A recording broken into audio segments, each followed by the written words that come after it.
Como había tenido que hacer esfuerzos inconcebibles para acercarlos, cuidaba con infinito celo que la valla se mantuviese entera, evitando que las cabras la rompiesen. Tanto estuve en esto que, después de mucho trabajo, logré cubrir la parte exterior con pequeñas estacas, tan próximas unas a otras que más que una valla formaban una empalizada, pues apenas quedaba espacio para pasar una mano a través de ella. Más tarde, durante la siguiente estación de lluvias, las estacas brotaron y crecieron hasta formar un cerco tan fuerte como una pared, o quizás más. Todo esto da testimonio de que nunca estaba ocioso y que no escatimaba en esfuerzos para hacer todo lo que consideraba necesario para mi bienestar. Me parecía que tener un rebaño de animales domésticos era disponer de una reserva viviente de carne, leche, mantequilla y queso, que no se agotaría mientras viviese allí, así pasaran 40 años. La posibilidad de conservar esta reserva dependía exclusivamente de que fuera capaz de perfeccionar los corrales para mantener los animales unidos, cosa que logré con tanto éxito que cuando las estacas comenzaron a crecer, como las había plantado tan cerca una de otras, me vi obligado a arrancar algunas de ellas. En este lugar también crecían mis uvas, de las que dependía, principalmente, mi provisión de pasas para el invierno y las preservaba con gran cuidado, pues eran el mejor y más agradable bocado de mi dieta. En verdad no solo eran agradables, sino ricas, nutritivas y deliciosas en extremo. Como el emparrado quedaba a mitad de camino entre mi otra morada y el lugar en el que había dejado la piragua, normalmente dormía allí cuando hacía el recorrido entre uno y otro punto, pues a menudo iba a la piragua y conservaba todas sus cosas en orden. A veces iba solo por divertirme, pues no estaba dispuesto a hacer más viajes peligrosos ni a alejarme más de 1 o 2 tiros de piedra de la orilla. Tal era mi temor de volver a ser arrastrado sin darme cuenta por la corriente o el viento o sufrir cualquier otro accidente. Pero ahora comienza una nueva etapa de mi vida. Un día, a eso del mediodía, cuando me dirigía a mi piragua, me sorprendió enormemente descubrir las huellas de un pie desnudo, perfectamente marcadas sobre la arena. Me detuve estupefacto, como abatido por un rayo o como si hubiese visto un fantasma. Escuché y miré a mi alrededor, pero no percibí nada. Subí a un montículo para poder observar. Recorrí con la vista toda la playa, a lo largo y a lo ancho, pero no hallé nada más. Volví a ellas para ver si había más y para confirmar que todo esto no fuera producto de mi imaginación, pero no era así. Allí estaba muy clara la huella de un pie, con sus dedos, su talón y todas sus partes. No sabía ni podía imaginar cómo había llegado hasta allí. Después de darle 1000 vueltas en la cabeza, como un hombre completamente confundido y fuera de sí, regresé a mi fortificación, sin sentir, como se dice por ahí, la tierra bajo mis pies, aterrado hasta mis límites, mirando hacia atrás cada 2 o 3 pasos, imaginando que cada árbol o arbusto, que cada bulto en la distancia, podía ser un hombre. No es posible describir las diversas formas que mi mente trastornada atribuía a todo lo que veía. Cuántas ideas descabelladas se me ocurrieron y cuántos pensamientos extraños me pasaron por la cabeza en el camino. Cuando llegué a mi castillo, pues creo que así lo llamé desde entonces, me refugié en él como alguien a quien persiguen. No puedo recordar si entré por la escalera o por la puerta de la roca, ni pude hacerlo a la mañana siguiente, pues jamás hubo liebre o zorra asustada que huyese a ocultarse en su madriguera con mayor terror que el mío en ese momento. No dormí en toda la noche. Mientras más lejos estaba de la causa de mi miedo, más crecían mis aprensiones, contrario a lo que suele ocurrir en estos casos y, sobre todo, a la conducta habitual de los animales atemorizados.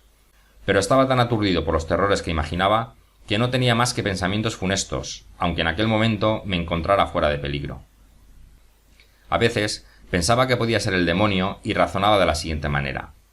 ¿Quién si no puede llegar hasta aquí asumiendo una forma humana?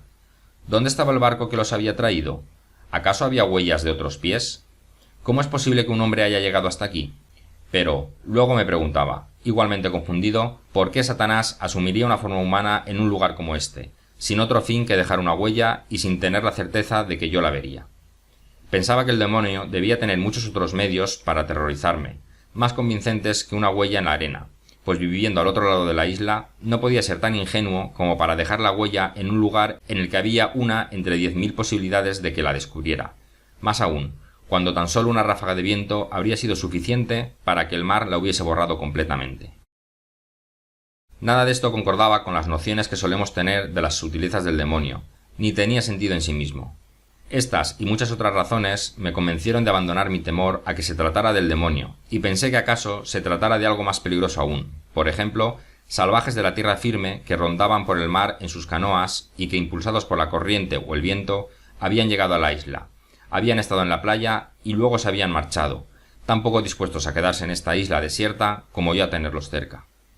Mientras estas ideas daban vueltas en mi cabeza, me sentí muy agradecido por no haberme encontrado allí en ese momento, y porque no hubiesen visto mi piragua, lo cual les habría advertido de la presencia de habitantes en la isla y, acaso, les habría incitado a buscarme. Entonces me saltaron terribles pensamientos y temí que hubiesen descubierto mi piragua y que, por eso, supieran que la isla estaba habitada.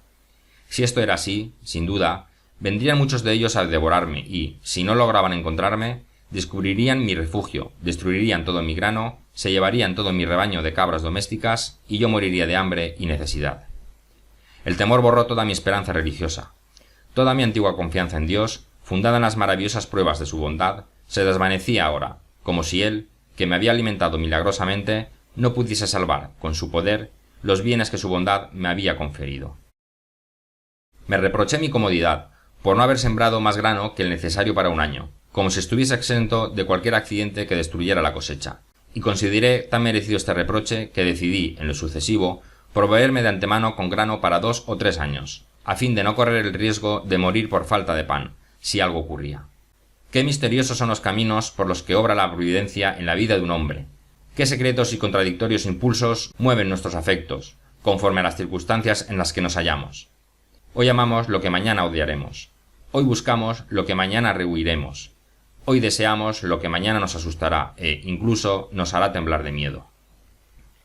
En este momento, yo era un testimonio viviente de esa verdad, pues, siendo un hombre cuya mayor aflicción era haber sido erradicado de toda compañía humana, que estaba rodeado únicamente por el infinito océano, separado de la sociedad y condenado a una vida silenciosa, yo, que era un hombre a quien el cielo había considerado indigno de vivir entre sus semejantes o de figurar entre las criaturas del Señor, un hombre a quien el solo hecho de ver uno de su especie le habría parecido como regresar a la vida después de la muerte o la mayor bendición que el cielo pudiera prodigarle, después del don supremo de la salvación eterna, digo que ahora temblaba ante el temor de ver un hombre y estaba dispuesto a meterme bajo la tierra, ante la sombra o la silenciosa aparición de un hombre en esta isla.